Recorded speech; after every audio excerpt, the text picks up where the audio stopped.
தமிழக முன்னாள் முதலமைச்சரும் அதிமுக பொதுச் செயலாளரான எடப்பாடி பழனிசாமி இன்று தூத்துக்குடி விமான நிலையத்தில் செய்தியாளர்களுக்கு பேட்டி கொடுத்தார். அப்போது பேசிய அவர், நேற்றைய முன்தினம் உள்துறை அமைச்சரை சந்தித்து தமிழ்நாட்டிற்கு வரவேண்டிய நிலுவைத் தொகையை பல்வேறு திட்டத்திற்கு விடுவிக்க வேண்டும் என்று கோரிக்கை மனு அளித்திருந்தேன்.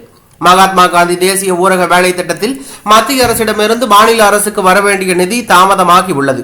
அது தொடர்பாகவும் கோரிக்கை மனு அளித்துள்ளோம். தமிழ்நாட்டில் இருமொழி கொள்கைதான் தொடர வேண்டும் என்பதுதான் அதிமுகவின் நிலைப்பாடு. அதனை வலியுறுத்தியும் மனு கொடுத்துள்ளோம். எங்களுக்கு கொடுக்கப்பட்ட நேரத்தின் அடிப்படையில் முக்கியமான நிகழ்வுகளை சுட்டிக்காட்டினோம். தமிழ்நாட்டில் நிலவும் மக்கள் பிரச்சனைகள் குறித்தும் மனு கொடுத்தோம். ஓ பன்னீர்செல்வத்தை அதிமுகவில் இணைப்பதற்கு சாத்தியமே கிடையாது. பிரிந்ததுதான். பிரிந்தது மட்டுமல்ல, இந்த கட்சியை எதிரிகளிடம் அடமானம் வைப்பதை எங்களால் தாங்க முடியவில்லை.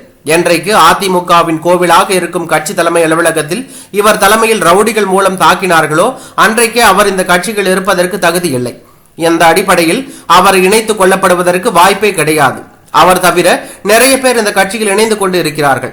இந்த மாவட்டத்தில் கூட பல பேர் இணைந்து கொண்டு இருக்கிறார்கள். தமிழகத்தில் பல்வேறு மாவட்டங்களில் பல்வேறு கட்சிகளில் இருந்து விலகி அதிமுகவில் பலர் இணைந்து வருகிறார்கள். தமிழக மீனவர்கள் தொடர்ந்து தாக்கப்பட்டு வருகிறார்கள். அந்த மீனவர்களை காக்க வேண்டும். மீனவர்கள் எந்த விதத்திலும் பாதிக்கப்படக்கூடாது என்று நாங்கள் ஆட்சியில் இருக்கும் போதும் அம்மா ஆட்சியிலும் தொடர்ந்து வலியுறுத்தி வருகிறோம். இலங்கை அரசு வேண்டுமென்றே திட்டமிட்டு நம்முடைய மீனவர்களை தாக்குவது, அவர்களுடைய பொருட்களை கொள்ளையடிப்பது, படகுகளை சேதப்படுத்துவது, அவர்களை கைது செய்வது எல்லாம் கண்டனத்திற்கு உரியது. அதை நாங்கள் ஏற்கனவே சொல்லி இருக்கிறோம். நான் முதலமைச்சராக இருக்கும் போதும் அம்மா முதலமைச்சராக இருந்த காலத்திலும் சரி, கைது செய்யப்பட்ட மீனவர்களை மத்திய அரசுடன் தொடர்பு கொண்டு பேசி அவர்களை விடுதலை செய்து அழைத்து வந்திருக்கிறோம். அது மட்டுமல்லாமல் இலங்கை கடற்படையால் எடுத்து செல்லப்பட்ட படகுகளுக்கு நிவாரணம் கொடுத்தோம். பாதிக்கப்பட்ட மீனவர்களுக்கும் நிவாரணம் கொடுத்திருக்கிறோம். நாங்கள் எதிர்கட்சி தான். ஆட்சியில் இல்லாத போது உருட்டல் மிரட்டல்கள் எல்லாம் எங்களை எதுவும் செய்ய முடியாது. நாங்கள் ஆளும் கட்சி அல்ல.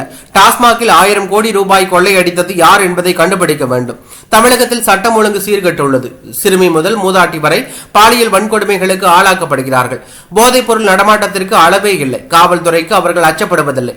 சர்வசாதாரணமாக கொலை சம்பவங்கள் நடைபெற்றுக் கொண்டிருக்கிறது. காவல்துறை ஏவல்துறையாக மாறிவிட்டது. திமுக மட்டும்தான் அதிமுகவின் ஒரே எதிரி. திமுகவை தவிர வேறு எந்த கட்சிகளுக்கும் எதிரி அல்ல. ஒத்த கருத்து உள்ள கட்சிகள் அதிமுக கூட்டணியில் இணையலாம் என தெரிவித்தார். இது தற்போது அரசியல் ஆர்வலர்களிடையே பேசு பொருளாக மாறி இருப்பதாக தகவல் வெளியாகியுள்ளது.